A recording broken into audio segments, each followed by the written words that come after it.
오늘 말씀은 요한복음 1장 43절부터 51절 말씀으로 할 수 있습니다. 이 제목 가지고 함께 나누려고 합니다.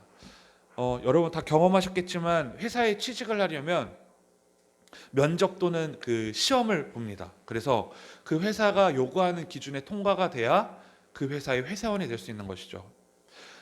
대학교에 입학하기 위해서는 지원하는 대학교에 입학의 기준이 있습니다. 그렇죠? 그래서 수능 몇 점, 또 내신 몇 점 이렇게 대학교에서 제시하는 기준에 합격해야 그 학교의 학생이 될 수 있습니다.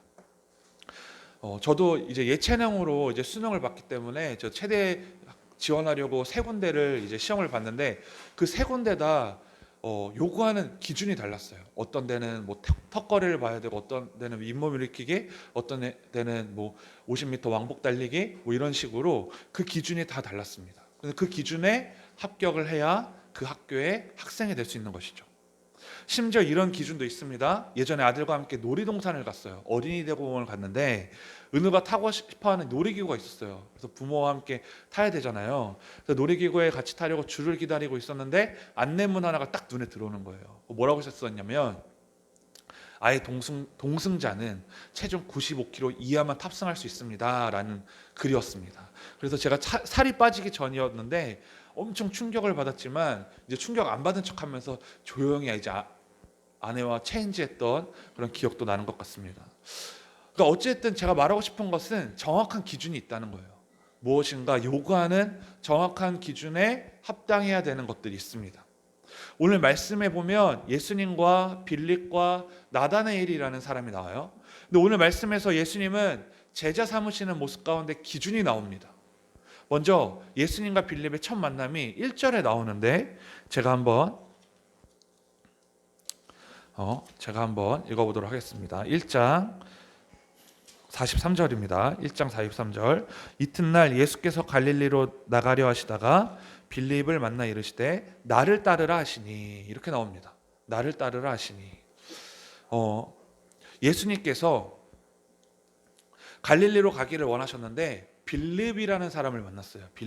빌립을 만나자마자 예수님은 말씀하십니다. 나를 따라오너라 라고 말씀하세요. 나를 따라오너라. 여기서 예수님이 제자를 삼으시는 기준이 나온다는 거예요. 우리가 조금 전에 기준에 대해서 나눴죠. 예수님이 제자 삼는 기준은 바로 오늘 말씀에 뭐라고 나와 있습니까? 재능과 달란트와 재물과 학벌과 가정 환경을 따지지 않으셨어요. MBTI나 심리 테스트 이런 걸 하시면서 예수님 자신과 맞는 사람인지 아닌지를 확인하지 않으셨어요. 그냥 예수님은 한마디 하셨습니다. 나를 따라오너라. 이 한마디 하셨어요. 예수님은 이 한마디를 하신 것이지만 그 안에 담긴 메시지가 분명히 있겠죠. 그냥 예수님이 무턱대고 나를 따라오너라 이렇게 말씀을 하지는 않으셨을 것 같아요. 근데 저는 말씀을 준비하면서 이런 마음을 주셨어요. 나를 따라오너라, 이 말이 나에게 순종할 수 있겠느냐, 이 말로 들렸습니다. 예수님은 빌립이 어떤 능력을 가지고 있고 또 어떤 달란트를 가지고 있는지 상관이 없으셨다는 것을 우리는 그 예수님의 한마디를 통해 알 수 있게 되는 것이죠. 이 말은 예수님은 빌립의 능력과 달란트 그리고 재물, 학벌의 도움을 받아서 예수님 자신의 사역에 도움받기를 원하시지 않으셨다는 거예요. 여러분, 세상의 회사 같은 경우는 어떻습니까? 그 한 사람 한 사람의 회사원의 능력을 통해서 회사에 뭔가 발전이 있고 또 이득이 있기를 간절히 바라고 원하잖아요. 그래서 그 사람의 학벌이나 그 사람의 뭐 어떠한 성격이나 또 심지어 뭐 MBTI 검사나 뭐 영어 검사 테스트 이런 것들을 통해서 이 사람이 우리 회사에 맞는지 그 기준에 합당한지 테스트를 합니다. 하지만 예수님에게는 그런 것들이 필요 없으시죠. 왜 그렇습니까? 예수님은 부족함이 없으신 분이시기 때문입니다. 예수님은 불가능이 없으신 분이시고 예수님은 사랑과 환경에 지배받는 분이 아니시기 때문입니다. 예수님은 그저 어떤 상황에서도 어떤 환경에서도 예수님 자신과 함께 할 수 있는지가 중요하셨던 것이죠. 그걸 두 글자로 뭐라고 할까요? 순종입니다. 우리도 마찬가지입니다, 여러분. 교회 안에서 사역을 할 때 또 직분을 받을 때 성도의 학벌이나 재산이나 경력은 중요한 것이 아니에요. 그것들에 교회가 목매어 있으면 오히려 예수님께 나아가는데 발목을 잡게 되는 것입니다. 저 사람은 이런 기준이 안 됐어. 저 사람은 이런 높은 사람이 아니야. 뭐 이런 것들의 됨됨이를 따지다 보면 여러분 예수님의 일을 할 수 있겠습니까? 정작 예수님은 그런 것들이 필요 없으신데 오히려 교회들이 그런 것들을 따진다면 예수님께 나아가는데 발목을 잡힐 수밖에 없는 것입니다. 교회는 사람의 능력으로 운영되는 것이 아닙니다. 교회는 사람의 능력으로 좌지우지되는 것도 아닙니다. 교회는 철저하게 하나님의 말씀과 능력 그리고 목회자와 성도의 기도로 운영되는 것임을 믿으시기 바랍니다. 저는 그런 것에서 여러분들에게 부탁드리고 싶은 것은 교회를 위해 기도하길 원합니다. 아멘이십니까 여러분? 교회를 위해 기도하십시오. 교회를 위해서 기도하시고 또 저를 위해서 기도해 주십시오. 뭐 제가 잘 되게 하는 것이 아니라 제가 이곳에서 목회를 할 때 부족함이 없도록 또 연약해지지 않도록 기도해 주시기 바랍니다. 그리고 반드시 기도해야 될 것은 이 교회가 하나님으로부터 공급받는 교회, 또 하나님에게 반드시 인정받는 교회가 되도록, 또 세상에 빛과 소금의 역할을 감당하는 교회가 되도록 여러분 기도하시기 바랍니다. 그렇다면 우리가 예수님의 제자가 되기 위해 무엇을 노력해야 하고 무엇을 준비해야겠습니까? 그것은 바로 예수님 말씀에 순종하는 것입니다. 교회를 열심히 다니는 것, 또 성경책을 읽는 것, 찬송을 부르는 것, 기도를 하는 것, 우리가 믿는 자로서 당연히 해야 하고 나타나야 될 모습입니다. 그런데 이렇게 열심히 하는데 정작 예수님 말씀에 순종하지 않는다면 무슨 소용이 있겠어요? 그렇죠? 지난주에도 말씀드렸듯이 우리의 형편이 좋을 때만 예수님 말씀에 순종하는 것은 올바른 신앙의 모습이 아닙니다.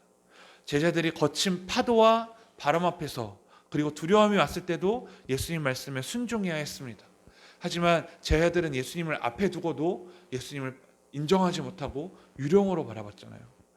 내 앞에 예수님이 계신데 나에게 경험되어지는 두려움만 보고 있는 거예요.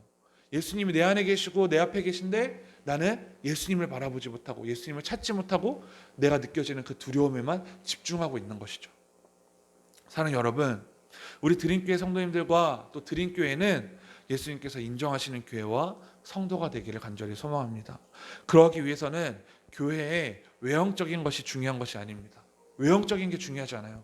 성도 한 사람 한 사람의 삶에서부터 시작되는 말씀에 대한 순종함이 있어야 된다는 거예요. 여러분 이해하셨어요? 성도 한 사람 한 사람이 삶에서부터 시작되는 말씀에 대한 순종함이 있어야 돼요. 어떤 목사님을 만났는데 그분께서 저에게 이렇게 말씀하시더라고요. 교회에 외형적인 게 중요하지 않아. 교회 간판이 없어도 돼. 사람들이 교회 간판 보고 오거나 교회 위치 보고 오는 게 아니야. 그 교회에 말씀의 능력이 있고 성도들의 기도가 있으면 교회 간판이 없고 교회가 길가에 없어도 사람들은 교회에 찾아와서 예배하는 거야 라는 말에 굉장히 마음의 감동을 받았어요. 맞는 것 같아요. 그렇죠 여러분? 우리 교회에 간판이 없어도요, 여러분이 삶에서부터 시작 공급받는 말씀을 통해서 생명력 있는 말씀을 통해 살아간다면요, 여러분 사람들은 교회를 찾아올 거예요. 예배를 드리러 찾아올 거예요. 교회 간판이 없어도 그곳을 찾아서 올 것입니다. 여러분 맛집을 많이 다니시죠? 저도 맛집을 굉장히 좋아하는 사람 중에 하나인데 맛집을 찾아갈 때 어떻습니까? 제가 최근에 아내와 함께 신촌에 있는 수제버거 집을 찾아갔어요. 수제버거가 맛있대요. 저희 아내가 먹고 싶다고 그래가지고 그래 찾아가 보자 그랬는데 뺑뺑이를 2바퀴 돌았어요. 아무리 찾아도 그 아내가 인터넷에서 찾았던 간판이 보이지 않는 거예요. 수제버거집 간판은커녕 햄버거 모양도 안 보이더라고요. 그래서 막 이리저리 찾다가 보니까 정말 조그맣게 수제버거집 간판을 발견했습니다. 그 연희동 쪽에. 그래서 들어갔더니 여러분 사람이 많았을까요? 적었을까요? 많았어요. 오히려 맞은편에 또 주위에 간판을 크게 한 집보다 여러분 그곳에 사람이 많았다는 거예요. 뭘 알 수 있을까요? 사람들은 그곳에서 뭔가 자신의 만족함을 느낄 때 그곳에 찾아온다는 거예요. 그런데 사실 우리는 우리의 만족을 찾기 위해서 교회에 나오는 것은 아니죠. 그렇죠? 우리가 하나님 앞에 예배드려야겠다는 그 마음과 열정이 생기면 그곳에 간판이 있건 없건, 또 내가 하나님 앞에 드려져야 되고 하나님의 예배자라는 사실을 알게 된다면 그곳에 간판이 있건 없건 사람들은 교회에 찾아와 예배할 것입니다. 우리 교회가 바로 그런 교회가 될 줄 믿습니다. 아멘을 아멘도 안 하시네요. 그런 교회가 될 줄 믿습니다. 아멘. 네.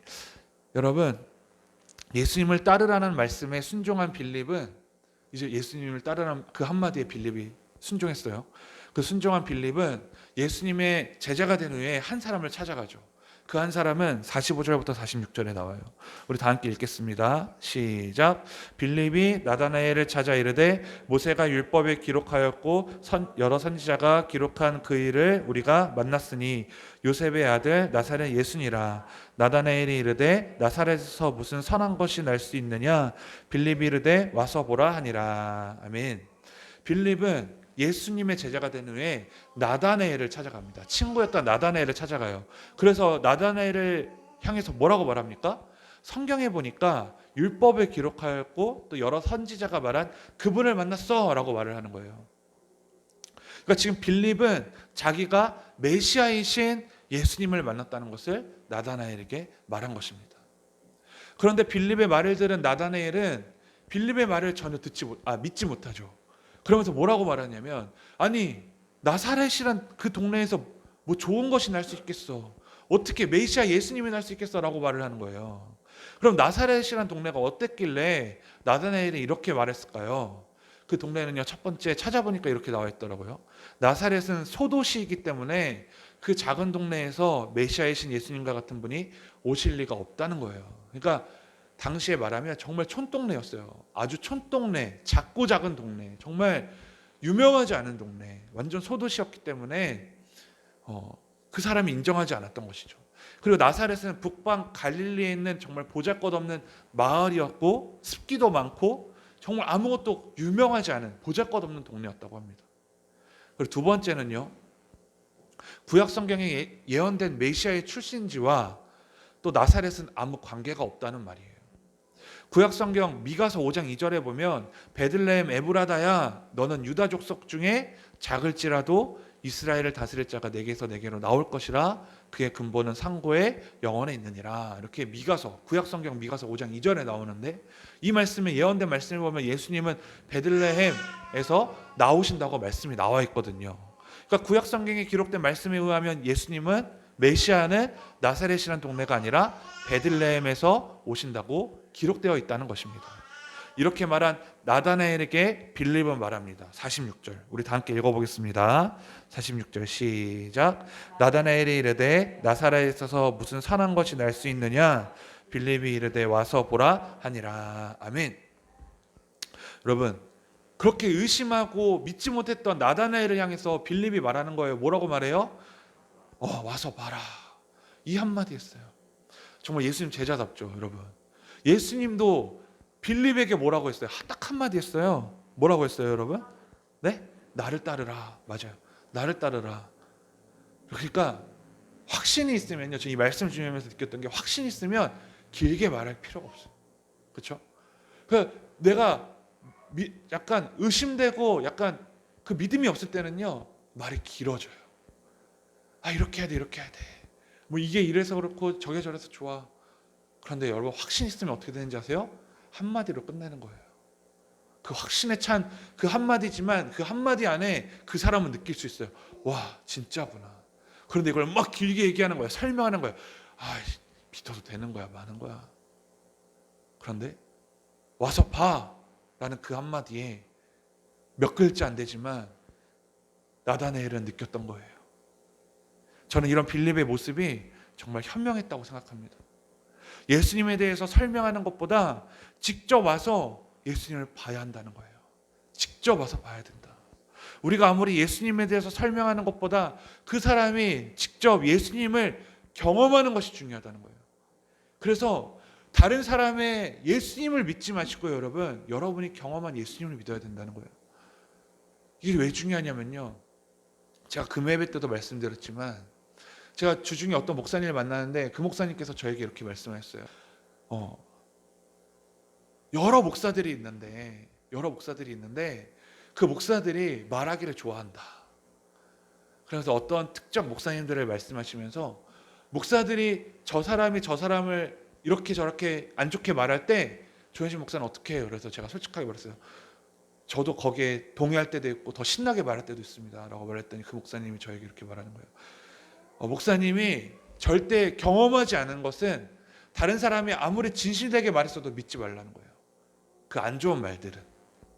그러니까 만약에 예를 들어서 제가 A라는 목사님이 저에게 B라는 목사님이 이상해요, 왜 저러는 거야? 목사가 돼가지고 이렇게 말하면요, 그 말을 믿지 말라는 거예요. 왜? 내가 경험하지 않았으니까. 근데 그 말이 맞아요. 이렇게 해서 선입견을 갖게 되면 제가 이 목사님을 볼 때 정말 그렇게 보이기도 하고, 또 어떨 때는 내가 그렇게 선입견을 가지고 안 좋게 보다가 어떨 때는 정말 이게 아닌데 정말 좋은 모습이 있었네? 그리고서 후회할 때가 굉장히 많았거든요. 그러니까 내가 경험하지 않은 것보다 경험하는 것이 중요하다는 것이죠. 맞죠, 여러분? 예수님에 대해서, 다른 사람의 예수님을 경험한 것에 대해서 계속 듣는 것 너무 중요하고, 다른 사람의 간증을 듣는 것도 굉장히 중요하지만, 여러분, 내가 정말 예수님에 대한 확신을 가지고 예수님을 향해서 정말 진정한 예배자가 되기 위해서는요, 내가 만난 예수님이 있어야 된다는 거예요. 여러분의 신앙 고백이 있어야 된다는 거예요. 아무리 성경에 나와 있는 신앙 고백을 우리가 목소리를 크게 읊은들, 여러분, 내가 만난 예수님의 고백이 없는데 어떤 소용이 있겠어요? 다른 사람의 기독교 TV와 기독교 채널에서 나오는 다른 사람의 눈물 내는 간증 너무나 은혜가 되죠. 하지만 그것이요, 나의 것이 아니잖아요. 저 사람에게 역사하셨던 하나님, 내가 들었던 하나님이지만 정말 내가 눈물 날 만큼 감사하고 감동이 되었던 그 하나님의 말씀이 여러분에게 있습니까? 이 성경 66권 안에 여러분이 정말 눈물을 흘리며 사모하는 말씀, 사모하는 구절이 정말 있습니까? 여러분, 정말 그런 것들이 있어야 된다는 거예요. 하지만 요즘은 그런 것들이 없어요. 너무 안타깝게도 성경을 읽지 않으니 그런 것들이 있을 수가 없습니다. 저는 이 성경 안에 우리 삶의 모든 내용이 담겨져 있다고 생각해요. 이 삶의 내용 안에 하나님이 우리에게 지표로 지시하시는 모든 내용들이 이 성경 안에 다 있다고 생각해요. 여러분, 이 험한 세상을 살아가는데 우리가 어떻게 나의 능력으로 살아갈 수 있죠? 나의 능력으로 이 험한 세상을 헤쳐나갈 수 있겠습니까? 여러분의 자녀를 이 험한 세상에 그냥 내버려 둘 수 있겠어요? 그냥 흘러가는 대로 우리 자녀들이 그렇게 크면 됩니다? 아니요. 저는 그렇다가 정말 큰일 난다고 생각해요. 심지어 여러분, 어제도 우리가 이제 차원 성령님과 얘기를 나눴지만 요즘 아이들이 얼마나 똑똑해졌는지 그 부모의 직업과 재산까지도 가지고 그 아이를 판단하더라고요. 여러분, 그런 세상에 살고 있어요. 다른 아이들이 그렇게 하니까 우리 아이도 그렇게 해야 돼? 아니요. 어떻게 해야 될까요, 여러분? 이 말씀으로 자라게 해야죠. 그런데 내가 말씀을 보지 않는데 내 자녀가 말씀을 볼까요? 전혀 보지 않습니다. 전혀 보지 않아요. 제가 정말 요즘도 후회되는 것 중에 하나가 제 말투를 우리 아들이 따라한다는 거예요. 그러면서 제 아들에게 제가 바라는 것은 좋은 말만 하는 거. 근데 제 입에서 좋은 말이 나와야 그게 되죠. 제 입에서 좋은 말이 나오지 않는데 저는 바라고만 있는 거예요. 절대 이루어지지 않습니다. 제가 말씀을 보지 않는데 제 자녀가 말씀을 볼까요?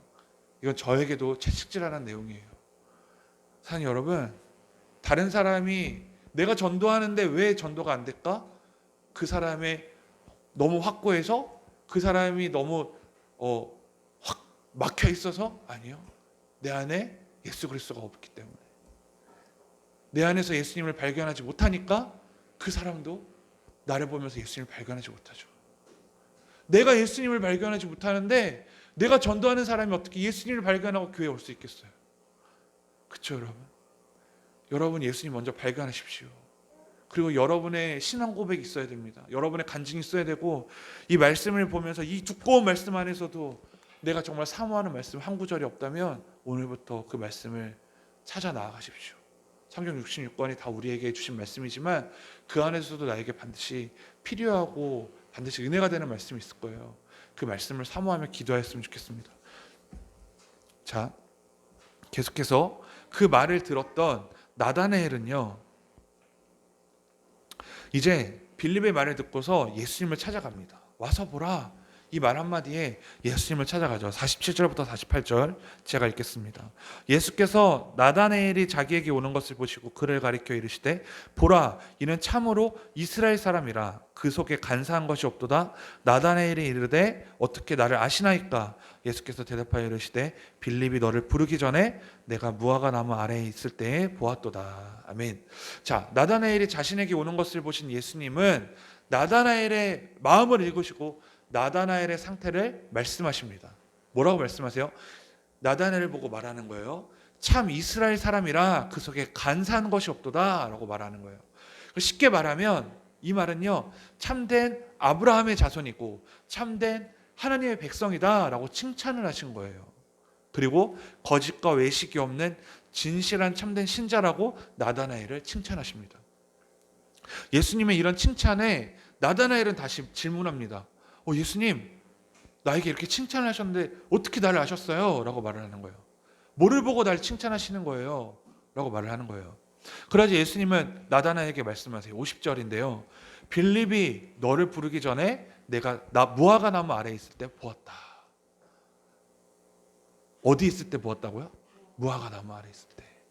이 말을 들은 나다나엘은 예수님이 하나님의 아들이시며 이스라엘의 왕이심을 고백해요. 그런데 이거를 그냥 성경으로만 읽는 대로만 있는 그대로만 읽으면 이게 도대체 무슨 말이지? 무화과 나무 아래 있는데 왜 나다나엘을 칭찬하지? 라고 할 수 있어요. 그래서 제가 주석을 찾아봤는데 이 당시에 이스라엘 백성들은 무화과 나무 아래에서 성경 묵상과 기도를 했다고 합니다. 그러니까 당시 사람들은 무화과 나무 아래에서 성경 묵상을 하고 기도를 했대요. 그러니까 나다나엘도 무화과 나무 아래에서 무엇을 했어요? 기도와 문맥상 성경을 보면 나다나엘은 메시아이신 예수님을 기다리며 기도했을 거라는 추측을 할 수 있어요. 그러니까 이 당시에는 여러분 이스라엘이 로마의 지배를 받았기 때문에 굉장히 자신들을 인도할 그 메시아가 빨리 자신들에게 오기를 기도했다는 거예요. 근데 그걸 어디서 기도했냐면 그 무화과 나무 아래에서 그 예수님 메시아를 기다리면서 성경 묵상을 하고 그리고 기도를 했다는 거예요. 그러니까 예수님이 그 모습을 아시고 또 예수님이 그 마음을 아시고 나다나엘에게 내가 너를 보았다. 무화과 나무 아래 있을 때 너를 봤어. 빌립이 너를 데리고 오기 전에 내가 너를 본 거야. 그 마음을 알아. 그래서 칭찬하신 것입니다. 사랑하는 여러분, 무화과 나무 아래에서 나다나엘이 기도한 것을 예수님이 아셨다는 것입니다. 그리고 그 기도를 들으셨다는 것. 이 말은요, 우리의 기도 또한 예수님은 아시고 들으신다는 사실이에요. 나다나엘이 무화과 나무 아래에서 메시아를 기다리며 기도했듯이 우리의 기도가 내 안에 계신 예수 그리스도의 능력이 임하도록 정말 그 로마의 지배 안에서 고통을 받았던 이스라엘 백성들, 그들이 무화과 나무 아래에서 기도를 하였듯이 내 삶이 힘들고 어렵다면, 내 삶이 고통스럽다면 여러분의 장소에서, 여러분이 거하시는 곳에서 예수 그리스도의 능력이 임하도록 이미 예수님이 내 안에 계시니까, 성령님이 내 안에 계시잖아요. 그러니까 성령의 능력이 임하도록 우리는 이제 기도해야 된다는 거예요. 왜냐하면 그 기도를 누가 들으시니까? 예수님이 들으시니까. 나사렛 그 시골 작은 동네에서 어떻게 메시아가 나올 수 있겠냐며 비아냥거렸던 나다나엘이 이제는 예수님을 만나고 진정한 신앙 고백을 할 수 있게 된 것입니다. 사랑하는 여러분, 하나님의 말씀이 이루어지는 것은 세상의 기준과 달라요. 하나님의 말씀이 이루어지는 것은 내 상식을 뛰어넘는 것입니다. 어떻게 저런 곳에서? 아니요, 근데 되는 거예요. 하나님의 말씀이 이루어지는 것은 우리가 감히 판단할 수가 없어요. 어떻게 나사렛이라는 동네에서? 아니, 근데 예수님은 되는 거예요. 내가 무슨 하나님의 일을 할 수 있겠어? 하나님이 나를 사용하셔봤자 나는 이렇게 연약한데, 내가 가진 것이 없는데 어떻게 사용하시겠어? 내가 이렇게 시간이 없는데, 여유가 없는데 어떻게 예배 생활을 할 수 있겠어? 우리 가정이 이런데 어떻게 하겠어? 내 직업이 이런데 어떻게 하겠어? 라는 생각을 버리시기 바랍니다. 하나님의 일은, 그리고 하나님이 내 삶에 역사하시는 삶은 내 능력으로 하는 게 아니에요. 내가 잘나면 하나님의 일을 잘할 수 있고, 내가 못나면 하나님의 일을 못하는 게 절대로 아니라는 사실입니다. 나다나엘에게 저처럼 저 사람에게 선한 것이 날 수 있을까? 저런 환경에 있는데 어떻게 선한 것이 날 수 있을까? 이런 생각은 인간의 힘으로 하나님의 일과 사역을 좌지우지할 수 있다라고 판단하는 것입니다. 여러분, 이제 마무리하겠습니다. 사람에게서 선한 것이 날 수 있을까요? 다시 질문할게요. 사람의 능력으로 선한 것이 나을 수 있을까요?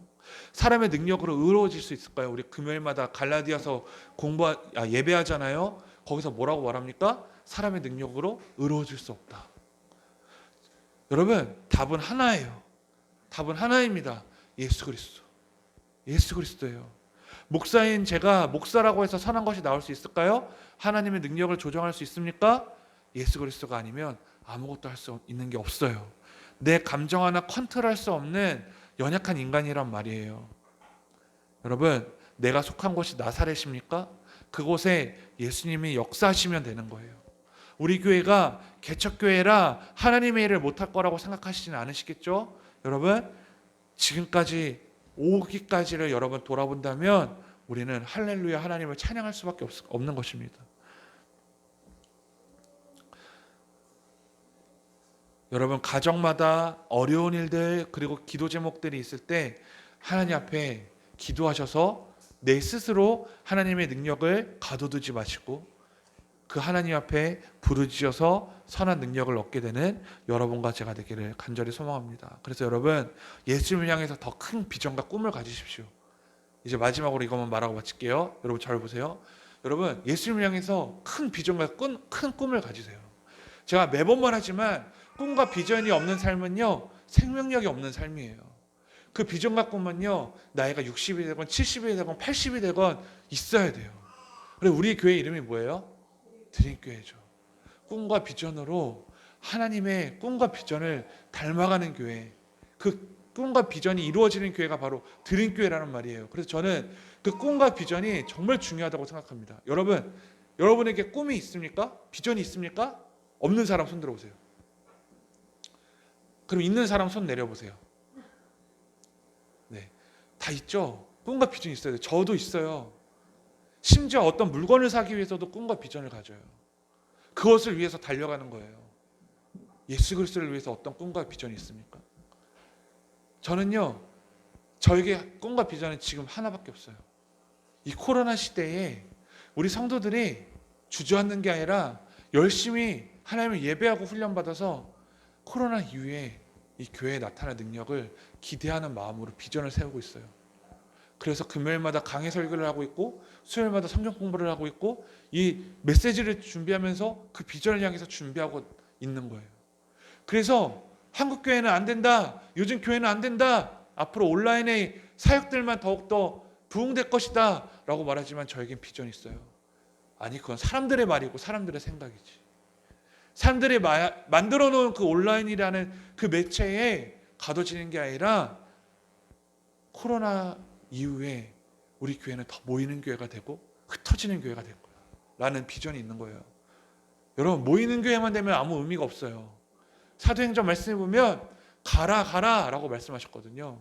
우리 교회 안에 그냥 울타리처럼 모여져가지고 우리들끼리만 히덕거리고 좋아하며 할렐루야 외쳐봤자 소용이 없다는 거예요. 이젠 여러분이 그런 것들을 경험했다면 나아가서 복음을 알리는 자가 돼야 된다는 거예요. 그래서 저는 비전이 있습니다.